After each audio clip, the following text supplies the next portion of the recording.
BA तृतीय वर्ष हिंदी ऐच्छिक प्रश्न पत्र क्रमांक 11 अर्थात साहित्य शास्त्र प्रथम में आपका फिर से स्वागत है।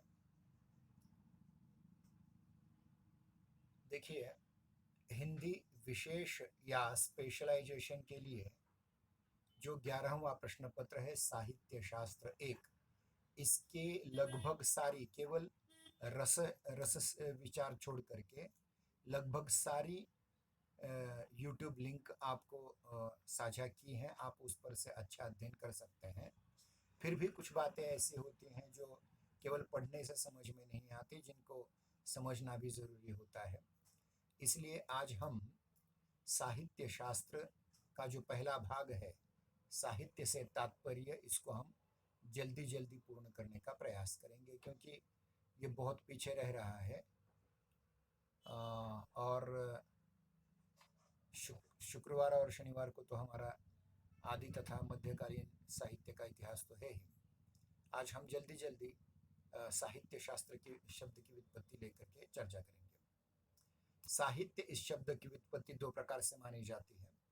साहित्य शब्द की प्रथम व्युत्पत्ति में हित शब्द में स उपसर्ग लगाने से सहित शब्द सिद्ध होता है, और इसी सहित शब्द में यत प्रत्यय और आंग आदेश होने से साहित्य शब्द की व्युत्पत्ति होती है, अर्थात शब्द और अर्थ का सहभाव ही साहित्य है।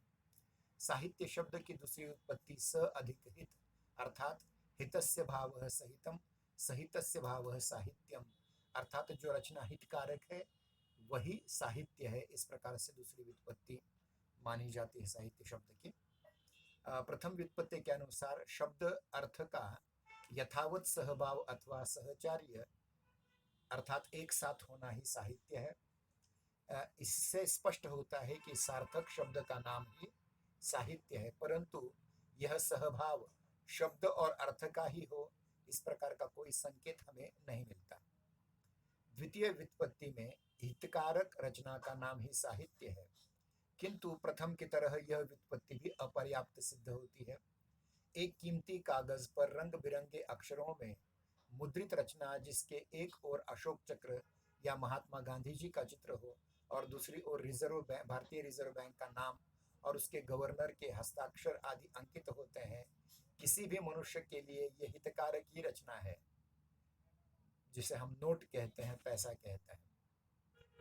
परंतु ऐसी वस्तु को हम साहित्य की संज्ञा नहीं दी जा सकती, मतलब हर हितकारक रचना साहित्य नहीं है। सत्य तो यह है कि शब्द की व्युत्पत्ति एवं परिभाषा का अर्थ से सीधा संबंध नहीं हो सकता। वो यादृच्छिक है, जान लेने पर है, समझ लेने पर है। किसी तरह खींचतान करके प्रचलित अर्थ के साथ साहित्य शब्द के अर्थगत संगति दर्शाने का ये प्रयास मात्र है। साहित्य शब्द के रूढ़ अर्थ को जानने के लिए इतिहास पर दृष्टि केंद्रित करना आवश्यक है। साहित्य शब्द का प्रचलन उस अर्थ में, जिस अर्थ में यह शब्द रूढ़ हो गया, इसका प्रयोग 7वीं 8वीं शताब्दी में हुआ। ईसा की 7वीं 8वीं शताब्दी में। इससे पहले साहित्य शब्द का प्रयोग इस अर्थ में नहीं होता था। इससे पूर्व साहित्य शब्द के स्थान पर काव्य शब्द का प्रयोग होता रहा है। इसी कारण आचार्य भामह, आचार्य राजशेखर, आचार्य भोजराज, आचार्य रुद्रट, आचार्य कुंतक आदि विद्वानों ने काव्य शब्द की परिभाषा की है, साहित्य शब्द की नहीं। और काव्य शब्द की परिभाषा करते समय उन्होंने शब्द और अर्थ के सहभाव को काव्य माना है। इसी संदर्भ में उन्होंने सहितो, सहभाव आदि शब्द का उल्लेख किया, जैसे शब्दार्थो सहितो काव्यम, अर्थात काव्य शब्द और अर्थ का सही तत्व ही, सहभाव ही काव्य है, ऐसे उन्होंने व्याख्या की है। परंतु आगे चल करके शब्द और अर्थ के सहभाव के स्थान पर केवल सहभाव या सहित शब्द ही शेष रह गया, और यह भाषा विज्ञान का नियम है कि प्रयत्न लाघव की प्रवृत्ति के आधार पर शब्दों का प्रचलन और प्रयोग एवं अर्थ विस्तार होता रहता है सामान्य स्तर पर, सामान्यतः। तो देखिए, पहले जो शब्दार्थो सहितो काव्यम, इस वाक्य में सहितो शब्द आता था, उसी का बाद में रूपांतर साहित्य में हो गया है। साहित्य शब्द का प्रयोग भी इसी प्रयत्न लाघव की प्रवृत्ति का परिणाम है। भाषा विज्ञान का यह भी नियम है कि जब एक ही अर्थ में दो शब्द प्रयुक्त होते हो तो उसमें से एक का अर्थ संकुचित होता जाता है और परिवर्तित होता जाता है, और दूसरे का अर्थ परिवर्धित हो जाता है, व्यापक हो जाता है।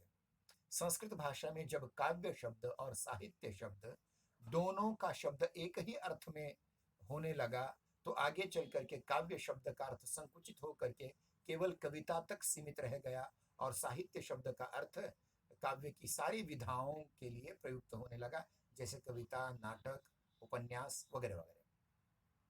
अब काव्य का अर्थ साहित्य की एक विधा केवल कविता तक सीमित रह गया है और साहित्य का अर्थ अधिक व्यापक होता गया है।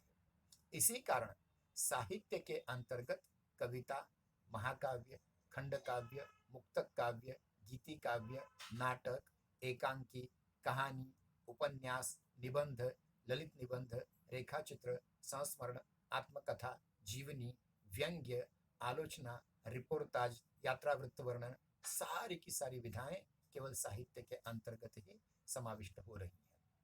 आधुनिक युग में साहित्य शब्द का प्रचलन दो अर्थों में किया जाता है, एक व्यापक और एक संकुचित। व्यापक अर्थ में यह समस्त लिखित और मौखिक रचनाओं के संदर्भ में प्रयुक्त होता है, चाहे वो नागरिक शास्त्र हो, चाहे इतिहास का लेखन हो, चाहे भूगोल का लेखन हो, चाहे रसायन शास्त्र हो, चाहे भौतिक शास्त्र हो, चाहे कोई अन्य भी हो। लेकिन संकुचित अर्थ में वो केवल साहित्य के लिए, मतलब वांग्मय के लिए प्रयुक्त होता है। व्यापक अर्थ में समस्त लिखित और मौखिक रचनाओं के संदर्भ में यह प्रयुक्त होता है और संकुचित अर्थ में काव्य के पर्याय के रूप में प्रयुक्त होता है। अर्थात व्यापक अर्थ में यह सभी ग्रंथ समूहों को सूचित करता है, तो दूसरी ओर वह विशिष्ट पद्धति की रचनाओं, उपन्यास, कहानी इत्यादि के लिए प्रयुक्त होता है, संकुचित रूप में प्रयुक्त होता है। पाश्चात्य विद्वानों ने साहित्य के उन दोनों रूपों के अंतर को स्पष्ट करते हुए, दोनों रूपों के अंतर को स्पष्ट करते हुए प्रथम को ज्ञान का साहित्य कहा और द्वितीय को भावना का या अनुभूति का साहित्य या शक्ति का साहित्य कहा। ध्यान रखिए, जो ज्ञान का साहित्य है, चाहे वो रसायन शास्त्र का हो सकता है, चाहे भौतिक शास्त्र का हो सकता है, इतिहास का हो सकता है, नागरिक शास्त्र का हो सकता है, राज्य शास्त्र का हो सकता है, समाज शास्त्र का हो सकता है, ज्योतिष शास्त्र का हो सकता है, व्याकरण का हो सकता है, किसी भी प्रकार का साहित्य अध्ययन वो हो सकता है, ज्ञान हो सकता है। लेकिन जो काव्य है, जो साहित्य है, उसमें भावना का साहित्य अथवा अनुभूति का साहित्य अथवा शक्ति का साहित्य माना है। मतलब यहाँ देखिए, भावना, अनुभूति और शक्ति, ये तीन शब्द प्रयुक्त किए गए हैं ज्ञान के स्थान पर। प्रसिद्ध विद्वान डी क्विंसी ने इन दोनों प्रकारों के साहित्य की तुलना करते हुए लिखा है, जहाँ ज्ञान के साहित्य का लक्ष्य कुछ सीखना होता है, वहाँ शक्ति या अनुभूति या भावना के साहित्य का लक्ष्य भावनाओं को जागृत करना होता है। एक में, मतलब ज्ञान के साहित्य में तथ्यों और उपदेशों की भरमार होती है, ये करना चाहिए, ये नहीं करना चाहिए, ऐसा करना चाहिए, ये करके देखो, वो करके देखो, विधि निषेध की भरमार रहती है। जबकि दूसरे में, दूसरा जो साहित्य है, जिसे हमने अनुभूति का साहित्य, भावना का साहित्य या शक्ति का साहित्य कहा है, उसमें कला और सौंदर्य की अभिव्यक्ति होती है, उसमें कला और सौंदर्य की अभिव्यक्ति होती रहती है। जो पद्य एवं गद्य में लिखी गई सभी प्रकार की कलापूर्ण रचनाओं अर्थात कविता, महाकाव्य, खंड काव्य, मुक्तक काव्य, गीति काव्य, नाटक, एकांकी, कहानी, उपन्यास, निबंध, ललित निबंध, रेखाचित्र, संस्मरण, आत्मकथा, जीवनी, व्यंग्य, आलोचना, यात्रावृत्त सभी के से संबंधित होती है। ज्ञान के साहित्य को शास्त्र कहा जाता है। क्या कहा जाता है? शास्त्र। जैसे भौतिक शास्त्र, जैसे रसायन शास्त्र, जैसे राज्य शास्त्र, जैसे समाज शास्त्र, जैसे अर्थशास्त्र, इसे शास्त्र या विज्ञान कहा जाता है। शास्त्र और विज्ञान के रूप में मनोविज्ञान या भूगोल का विज्ञान वगैरह वगैरह, खगोल विज्ञान वगैरह। विज्ञान के भी दो प्रकार होते हैं, प्राकृतिक विज्ञान, नेचुरल साइंसेस, और दूसरा सामाजिक विज्ञान, सोशल साइंसेस। प्राकृतिक विज्ञानों में जीव शास्त्र, भौतिक शास्त्र, रसायन शास्त्र, चिकित्सा शास्त्र, भूगर्भ शास्त्र इत्यादि आते हैं। तो सामाजिक विज्ञान के अंतर्गत इतिहास, अर्थशास्त्र, राजनीति शास्त्र, समाजशास्त्र आदि का समावेश होता है। भाव या शक्ति का जो साहित्य है उसे कला कहा जाता है, आर्ट। देखिए आपकी जो पदवी है ना, BA, that's bachelor of art, इसमें ये आर्ट पढ़ाए जाते हैं। किंतु मनोविज्ञान, भाषा विज्ञान और भूगोल जैसे शास्त्र हैं वैसे कला के भी अंतर्गत आते हैं। गणित दोनों की ओर आता है। कला भी दो प्रकार की होती है। देखिए कहाँ से कहाँ तक पहुंच गए हम। कला भी दो प्रकार की होती है। एक होती है उपयोगी कला जो पेट भरने के काम आती है, जैसे नाई की कला है, चमार की कला है, मेमार की कला है, स्थापत्य विशारद की कला है, अध्यापक की कला है। और दूसरी होती है सौंदर्यवान कला या ललित कला जो साहित्य से संबंधित आती है। उपयोगी कला का संबंध सीधा पेट से जुड़ा होता है, उपजीविका से जुड़ा होता है, और ललित कला का विषय हृदय से, सौंदर्य दृष्टि से संबंधित होता है। किसी नाई, माली, बढ़ई, मोची, दर्जी, मतलब नाई मतलब नाभि, माली मतलब माड़ी, बढ़ई मतलब सुतार, मोची मतलब चमार चांभार, दर्जी मतलब शिंपी, इन सब की कला उपयोगी कला के अंतर्गत समाविष्ट होती है। परंतु मेमार, मेमार मतलब जो भवन निर्माण करता है, शिल्पकार जो मूर्ति बनाता है, चित्रकार जो चित्र बनाता है, वादक जो वादन करता है, नर्तक नृत्य करता है, गायक गायन करता है, संगीतकार संगीत रचता है, अभिनेता अभिनय करता है, और कवि साहित्य लिखता है। ये सारी कलाएं, मतलब मेमार की कला, शिल्पकार की कला, चित्रकार की कला, वादक की कला, गायक की कला, नर्तक की कला, संगीतकार की कला, अभिनेता की कला, कवि की कला, ये सारी सौंदर्य परक कलाएं हैं। इनका समावेश ललित कलाओं में होता है। उपयोगी कलाओं में पेट भरने की कला, और सौंदर्य परक कलाओं का ललित कलाओं के अंतर्गत समावेश होता है। मेमार मतलब भवन निर्माण करने वाला जो होता है उसकी वास्तुकला, शिल्पकार की शिल्पकला, चित्रकार की चित्रकला, संगीतकार की संगीत कला, नर्तक की नर्तन कला, वादक की वादन कला, गायक की गायन कला, कवि की काव्य कला, क्रमशः क्रमशः स्थूल से सूक्ष्म की ओर जाती है। मतलब देखिए वास्तुकला में, वास्तुकला यानी जो जिस कला का उपादान कारण जितना अधिक स्थूल होता है वो उतनी ही कला निम्न मानी जाती है, और जो कला इतनी अधिक सूक्ष्म होती है उतनी श्रेष्ठ मानी जाती है। मतलब वास्तुकला निम्न है ललित कलाओं में, उससे अच्छी शिल्पकला, उससे बढ़िया चित्रकला, उससे बढ़िया संगीत कला, उससे बड़ा बढ़िया अभिनय कला, वादन कला, गायन कला, और सबसे बढ़िया काव्य कला। मतलब कलाओं में सर्वश्रेष्ठ अगर कोई कला है तो साहित्य की कला है, वह कवि की कला है। मेमार को भवन बनाने के लिए पत्थर, चूना, गारा, ईंट इत्यादि स्थूल उपादान लगते हैं। इसलिए वास्तुकला ललित कलाओं में सबसे निम्न स्तर की कला है। शिल्पकार को शिल्प बनाने के लिए छन्नी, हथौड़ा, पत्थर, मिट्टी या लकड़ी आदि सूक्ष्म पदार्थों की जरूरत होती है, इसलिए वह वास्तुकला से श्रेष्ठ है। चित्रकार को चित्र बनाने के लिए केवल दीवार या कागज, कैनवास और रंग, तुलिका, तुलिका मतलब ब्रश, इतने की आवश्यकता होती है, इसलिए वो वास्तुकला और शिल्पकला से श्रेष्ठ है। संगीतकार के लिए ताल, स्वर, लय इत्यादि साधनों की आवश्यकता होती है जो अमूर्त है, जो अत्यंत सूक्ष्म है। इसलिए संगीतकार की कला यह वास्तुकार की कला, शिल्पकार की कला, चित्रकार की कला से श्रेष्ठ है।